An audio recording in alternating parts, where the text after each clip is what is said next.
where you are. Good night.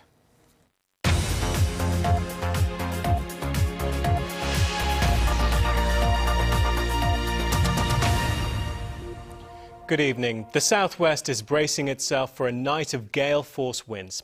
The Met Office has issued a severe weather warning for the region. Our reporter Chris James is at Weston-super-Mare for us now. Chris, it looks like the winds have already picked up there. They certainly have, Seb. Actually, in the last hour or so, the conditions here have started to deteriorate. The sea has started to rise up because we are now at high tide here. And in the last hour, the winds have swung round from the southeast right the way round to the southwest, where the storm is now being funneled up the Bristol Channel, causing the seas to rise by an extra 5 metres in the Bristol Channel itself. This is the tail of the storm. The nose of the storm passed over us this morning. My colleague Lizzie Way was in it. It wasn't a picnic on the West Beaches today. Cold, windy and wet was the order of the day. In fact, the last few days have been a washout. Well, a tremendous effect, really. It affects us in all sorts of ways. People don't come to the town. We have no customers, and if we don't have any customers, we can't pay our bills. It's been the worst start to a year anybody along the seafront can remember. I've been here 23 years, and I don't remember losing the first 3 bank holidays to the weather. The good news, though, is that due to the high levels of rainfall, there is a chance the recent hosepipe ban for many areas might be lifted. The record rainfall in April and May has in fact been a bit of a blessing.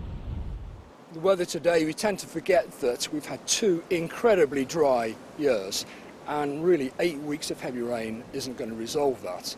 What we really need now are months and months of sustained rainfall over the winter to recharge those aquifers so that we're not in this situation this time next year. It might be half-term, but the rain hasn't dampened all the holiday spirit. In fact, some are rather enjoying it. Yeah, what do you like about the rain? I like it because it brings, fun adventures. Well, it's not all bad news for some retailers. If you've got a roof on it, well, then you can cash in. Lizzie Way for BBC Points West in Weston-super-Mare. Well, as the night sets in, the storm has certainly intensified somewhat tonight, and this is just the beginning, really. We're expecting this to continue overnight into tomorrow morning, so it could be a very difficult rush hour. The best thing to do is tune into your BBC local radio station or check out your BBC local website for the latest on any flooding in your area tonight. Chris, thanks very much. Chris James reporting there.